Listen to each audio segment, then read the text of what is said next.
I love having conversations with people that you haven't spoken to in a long time. And I'm going to tell you why. It is because you will uncover different ways of thinking and perspectives that you would not have considered if you didn't chat with them.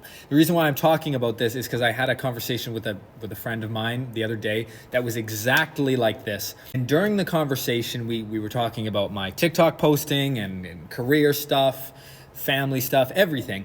And it got to a certain point where he began talking to me about some of his interests. And in this case, it included fitness coaching and weightlifting and training. And at one point in the conversation, I kind of stopped him because it was dying down. And I just said, man, like, the way you talk about this stuff, it seriously sounds like you could make a career out of it. You're super knowledgeable.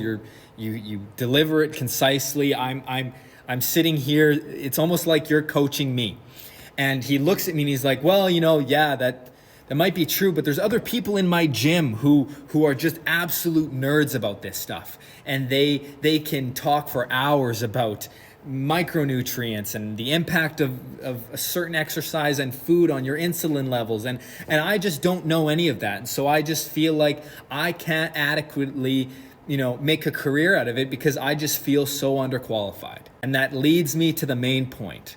You are so much more of an expert than you think you are. It's okay to feel as if you don't have all of the ability or the knowledge or the resources to do something.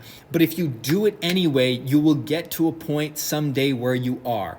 And the fun thing about that statement is actually you'll probably never reach that point because you'll be always chasing something, bigger, more interesting, more complex.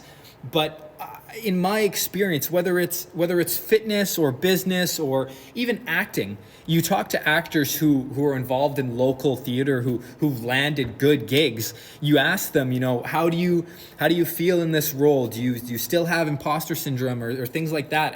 And people will always say, yes, I do. So it actually doesn't matter what point you're at in your career. Imposter syndrome will follow you. And just because you might feel that way, it does not mean that you shouldn't pursue something. If you feel that way and you're scared, that's the exact thing you should pursue.